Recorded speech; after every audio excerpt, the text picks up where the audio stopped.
Hello, in this video, we will guide you on how to create frequency tables in SPSS, and how to analyze the obtained results.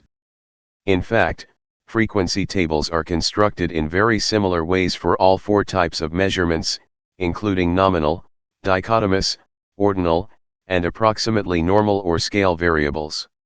The difference is that, with nominal data, the order, in which the categories are listed, is arbitrary. For example, with the nominal variable export market in our data, to obtain its frequency table, select Analyze, then Descriptive Statistics, then Frequencies. Next, then move the variable main export market to the variable box, make sure that the Display Frequency Tables box is checked, and click OK. Now, in the output, we can see that the frequency table listed 6 categories, including United States and Canada, European Union, Japan and South Korea, China, Taiwan and Hong Kong, ASEAN and Other. However, the category United States and Canada could be put after or between China, Taiwan, Hong Kong, and ASEAN, because the categories are not ordered. In ordinal and approximately normal or scale data, the order cannot vary. Example, medium always should be between low and high. In this example, there is a frequency column that shows the numbers of companies who checked each type of main export market. Example 162 said United States, Canada, and 123 left it other.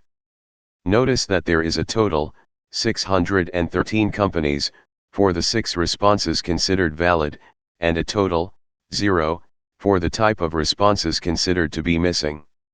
The percent column indicates that 26.4% of companies export to United States and Canada, 13.4% to European Union, 12.1% to Japan and South Korea, 17.3% to China, Taiwan, and Hong Kong, 10.8% to ASEAN, and 20.1% to other countries. The valid percent column excludes the missing cases, and is often the column that you would use. This column is meaningful when the data has missing values.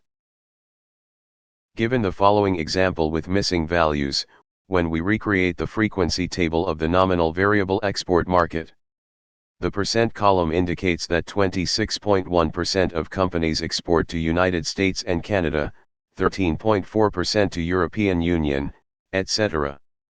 And according to the valid percent column, it would be accurate to say that of those not coded as missing, 26.4% export to United States and Canada, 13.5% to European Union, 11.9% to Japan and South Korea, 17.5% to China, Taiwan, and Hong Kong, 10.9% to ASEAN, and 19.9% to other countries. With a nominal variable as in this example, the cumulative percent column is not useful. However, it becomes useful for ordinal or approximately normal variables. In fact, when the variable has ordered levels, specifically ordinal or scale variable, the procedure is the same and the frequency table has the same structure. For example, with the ordinal variable employee scale in our data, to obtain its frequency table, select Analyze, then Descriptive Statistics, then Frequencies. Next, then move the variable employee scale to the variable box, and click OK.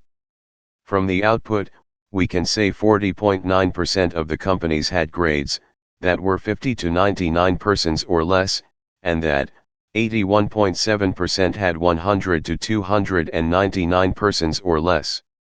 We can interpret that 40.9% of the companies have fewer than 100 employees, and 81.7% are small and medium-sized enterprises with less than 300 employees.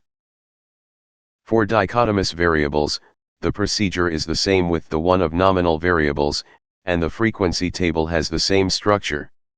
In this example, the output indicates that 99% of companies engage in exporting to foreign markets, 1% do not engage in exporting. The valid frequency column is the same as cumulative frequency column, because there are only 2 types of responses: engage in exporting to foreign markets, and do not engage in exporting to foreign markets.